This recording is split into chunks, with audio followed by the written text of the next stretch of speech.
You know, some things in life you either love or hate. Man United? Arsenal? No, oysters. And this is the place to find them. The fishing town of Whitstable is in Kent on the southeast coast of England and has been famous for its native oysters for hundreds of years. Whitstable is a great fishing town, and this is one of the reasons why. Look at this here. Now we're just walking back and there's hundreds and hundreds of either whelks or little tiny winkles, and look at them here. They're everywhere. And as a child, my dad and I used to pick these off the beach with my brothers and ball them up and get a pin at a darning needle at home and eat them for supper, lots of vinegar. And there's literally thousands of them. Whitstable Harbour provides a natural home for oysters.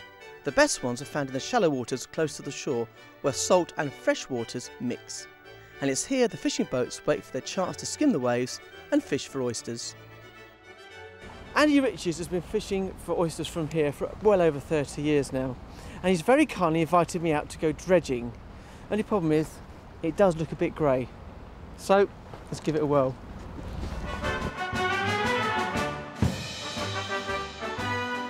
It's a bit choppy. Pretty big waves. I'm not really one that gets seasick.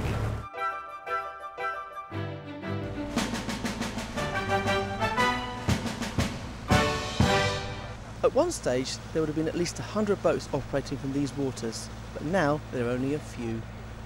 Back in the sort of early 1900s, up until the 50s, the oyster was the poor man's food, basically. But what happened, pollution came along, and of course severe winters and that, and killed a lot of it off, and slowly the industry died. And we're now trying to, regenerate that for Whitstable. What we're trying to do here is produce two types of oyster. One is the native, the flat oyster, and the other one is the Pacific oyster, which we've got here. A breeding oyster squirts out 800,000 tiny eggs called spats, which then find something hard to cling to. Those that survive bad weather and predators like starfish will then just sit there for years and grow up to 25 centimetres long. How old's that? That could be as much as possibly 8 or 10 years old, that one. Wow, look quite at that. Easily. All the small oysters that are dragged up on the back, they're sifted through, the boat goes off to a new area. These are all carefully put back in the water and left to mature for a couple of years. There's a bit of conservation here as well. As with all foods, hygiene is of the essence, and when it comes to oysters, it's essential. Back on dry land, the oysters are put through a purification process, after which they are ready to eat. Seasick or not, I'm always ready for a spot of tasting, and who better to guide me through the world of oysters than Richard Green, who runs the Whitstable Oyster Fishery Company. Right, Richard, we've got a couple of varieties of oyster here. Can you just run through them with me? We've got, these are the Irish, they're from Carlingford Lock. We bring them in by the ton and then keep them in our tanks nice and fresh. These are ours, we grow. Yeah. They're slightly darker. We're very proud of those. And those are the monsters. God, look at that thing. Giganticus.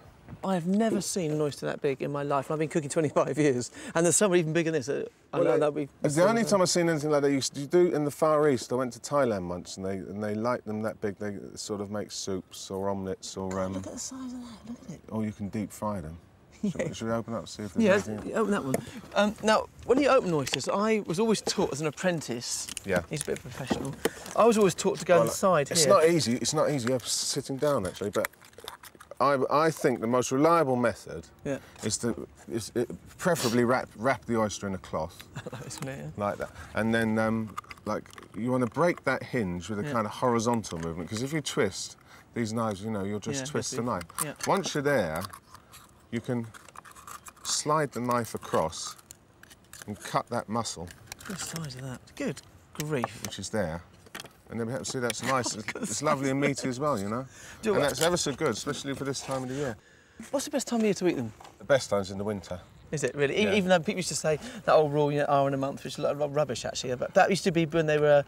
Well, it's when you see the native oyster will be breeding all through the summer. Yeah.